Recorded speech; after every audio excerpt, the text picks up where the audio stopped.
The spiritual search, Matthew 7, verse 9. What man is there among you who, if his son asks for bread, would give him a stone? Hopefully nobody I know. All right, let's look this up in my Bible, Matthew 7, verse 9. The chapter title is Ask, Seek, and Knock. We all know verse 7. Ask and it will be given to you. Seek and you will find. Knock and the door will be open to you. Verse 8. For everyone who asks receives. He who seeks finds. And to him who knocks the door will be open. Which one of you, if his son asks for bread, would give him a stone? Or if he asks for a fish, would give him a snake? I don't think so. If you then, though you were evil, know how to give good gifts to your children, how much more will your Father in heaven give good gifts to those who ask him? So true, right? All right, let's read this devotion. Hi! The illustration of prayer that our Lord used here is one of a good child who is asking for something good.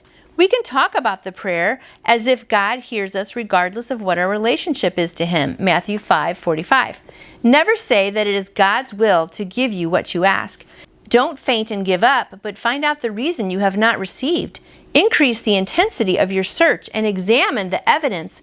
Is your relationship right with your spouse, your children, and your fellow students? Are you a good child in those relationships? Do you have to say to the Lord, I have been irritable and cross, but I still want spiritual blessings? You cannot receive and will have to do without until you have the attitude of a good child. Oh, that's really good. I'm going to read that again. You cannot receive and will have to do without until you have the attitude of a good child. We mistake defiance for devotion, arguing with God instead of surrendering. We refuse to look at the evidence that clearly indicates that we were wrong.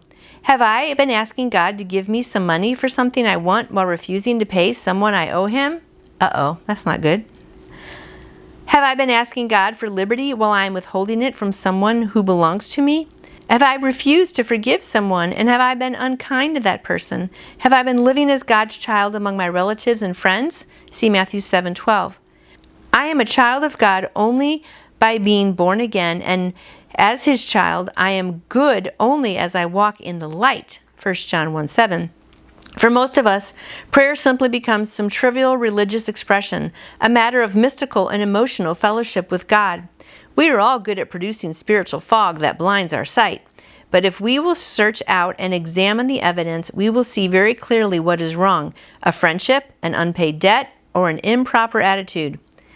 I love this next line. There is no use praying unless we are living as children of God. I'm reading that again. For me, there is no use praying unless we are living as children of God.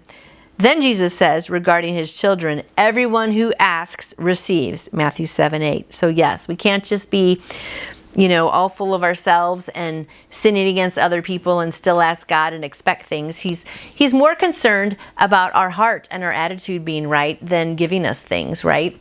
And we also need to pray with the right motive.